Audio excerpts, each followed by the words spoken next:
Alright, YouTube, so this is going to be a little bit of something different.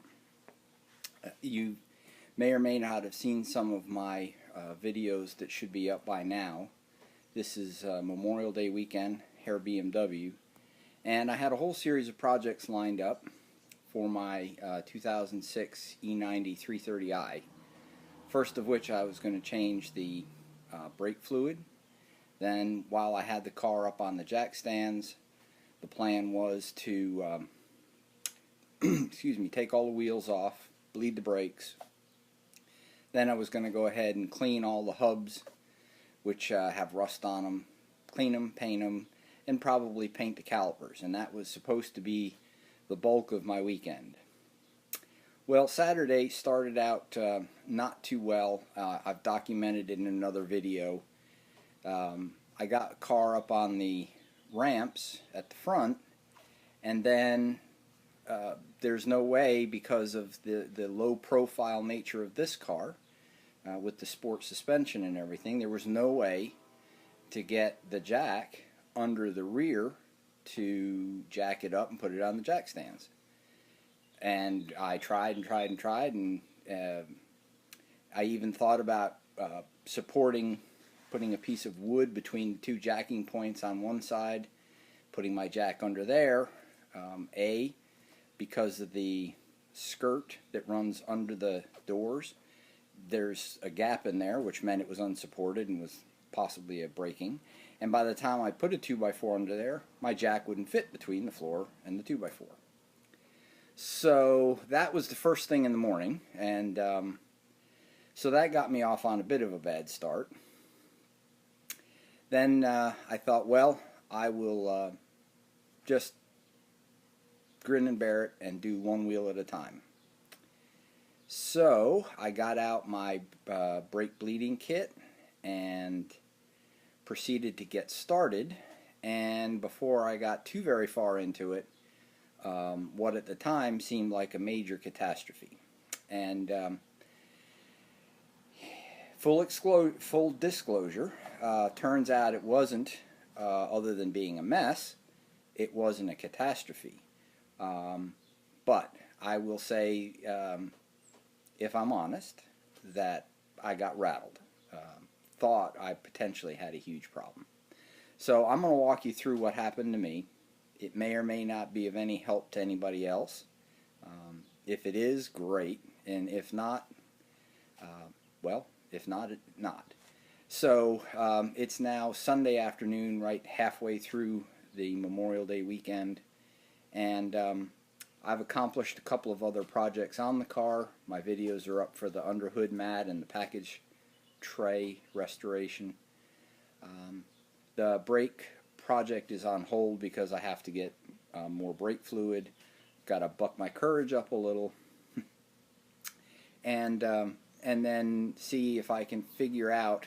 I suspect what I'll have to do, and again, I didn't think of it until much later when I'd calmed down. Ryan at E39 Source had indicated that sometimes, because the cars are so low, what he's done with his, and I guess some of his compatriots, is they sort of make some graduated, not ramps, but graduated like 2x6s that get the car up high enough that you can then get the jack under. So I suspect that's the route that I'll have to go. I think I need about probably about 3 or 4 inches, so a couple of 2x4s or 2x6s or 2x8s or whatever they are. So anyway, to detail the disaster with the brake project. Okay, so here is my brake bleeding kit, and it's really a great system. You just put your brake fluid in here, pump it up to 20 pounds of pressure. It's negative 1.4 bar, and then this is the adapter that goes in here, and it screws on right here. So you take this cap off, and this E-Series has got a float underneath. So what I did was I took it off, set it over here in a little cup so that the fluid didn't get all over and put this on. And in part where I went wrong, my fault for not having read the directions, although in the end it wouldn't have changed the outcome, was I had my connection already on there. So I put this on, put the cap on, and then I was here and I was just pressurizing. And in hindsight, what I was trying to do was I was pumping and trying to watch the pressure come up. And it wasn't coming up like I thought it should, and before I realized it, I could hear dripping. And I looked down by the side of the car, and there was brake fluid pouring out. And I thought, oh, man, I have blown a cylinder, broken a line, I have done some catastrophic thing. So I let the pressure off the brake leader. There's a little button back here, let the pressure off. Disconnected, set it down on the floor. And as I went to take this off, I noticed that the brake fluid was running out here and down. So then I thought, well, perhaps I've just, I've busted. The pressure was, and I knew it wasn't too high. I had done my research. I knew what it needed to be. But nevertheless, I have to tell you, I was addled. I had done this a couple of times on my Z3, never had a problem.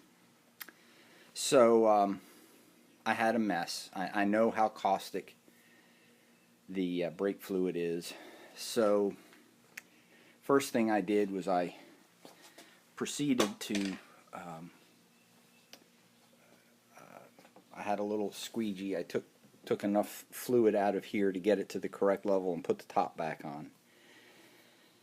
And then I figured, well, I better investigate where in the world that line could be that I could have broken. So I already had it up on my ramps, so took the front wheel and tire off, pulled off all the inner fender liner, and sort of right away got a sense of relief because there were no brake lines under there.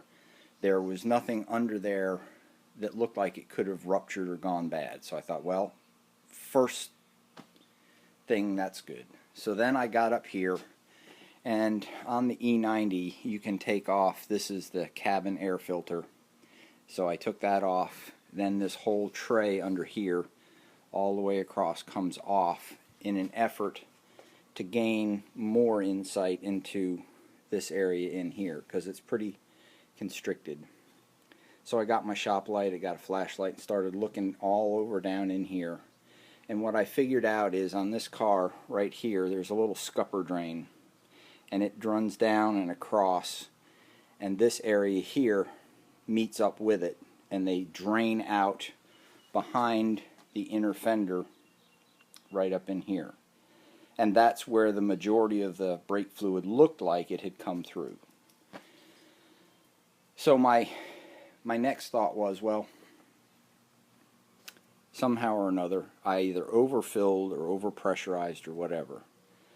So, cleaned up everything that I could find, everywhere that I could find brake fluid, which meant the inner fender had to come out. There's a whole bunch of pieces that make up the inner fender underneath. Got all that off, got it out, cleaned it up, wiped with soap and water as much as I could to make sure that it was all gone.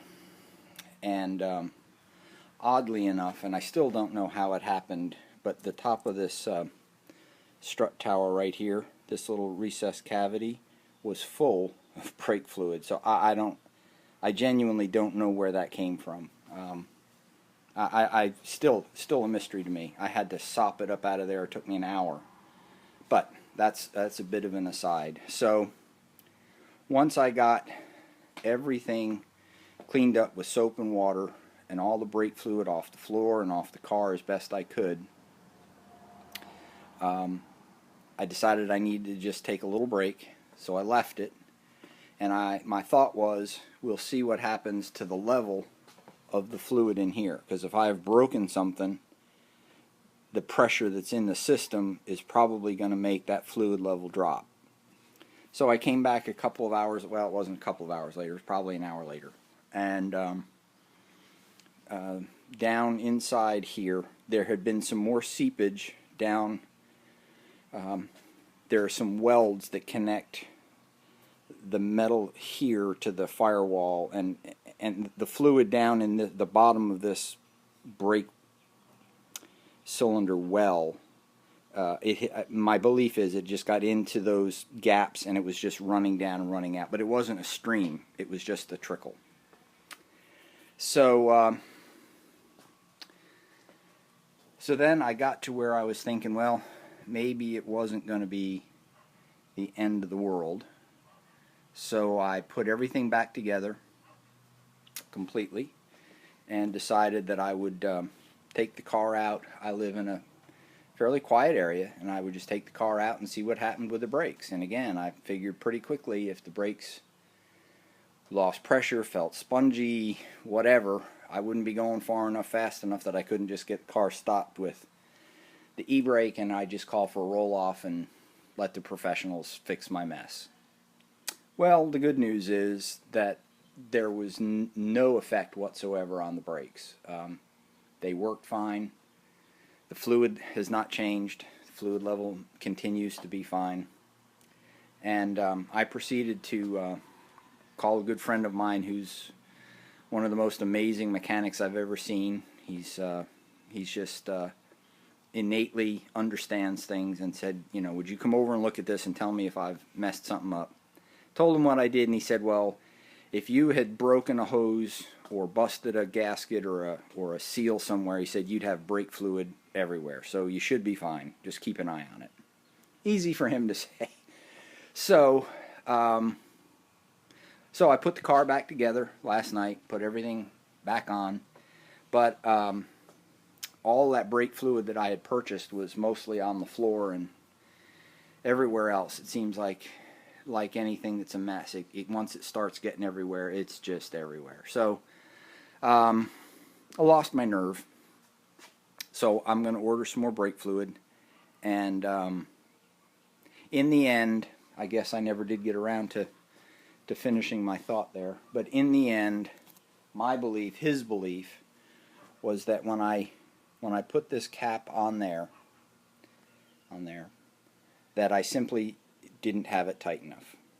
There's a spongy gasket in there, which you'd expect, and the belief is that it just was not tight enough.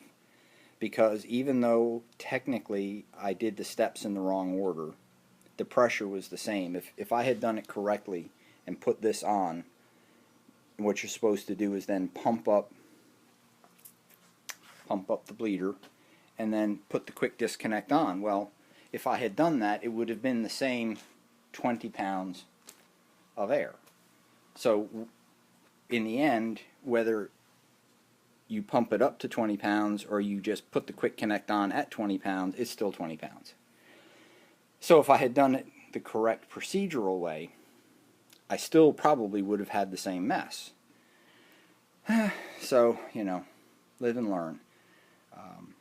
But, you know, doing the mechanical stuff is a learning experience for me. I do the research, I do read the Bentley, I read everything I can find online, try and distill it, have it down in my head before I get started, and 99% of the time things, they work out great, and I have no problem.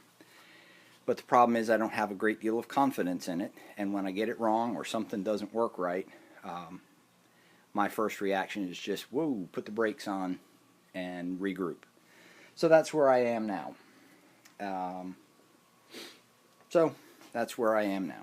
So the next step, I will order, it's a holiday weekend, but I will order more of the brake fluid, and by then I will have figured out how to get the car up in the air high enough to get my jack under it.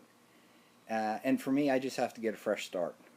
If I push it, or if I start getting macho about it and deciding I'm smarter than it is and I'm just going to keep moving with it, I get myself into trouble. And I'm getting too old and hopefully I've learned something in my years. So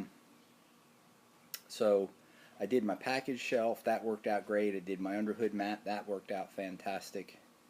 I spent, after I got home from church today, I've spent the last, I don't know, 3 or 4 hours editing all the videos that I had sort of strung together on my projects for the weekend. I have the brake bleeding started, and I have the hub and caliper painting started, and when I get them finished, when, not if, I'll just be able to add on the footage, and shouldn't take much of a job. So this is a big weekend, Memorial Day. We remember all the veterans who didn't come home, and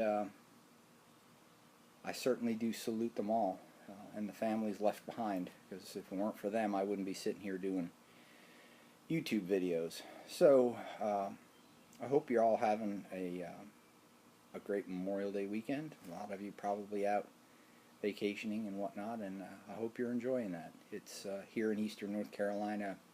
It's a gorgeous weekend. It's starting to warm up again. We had a warm spell, and then it's cooled off, and now it's warmed up again.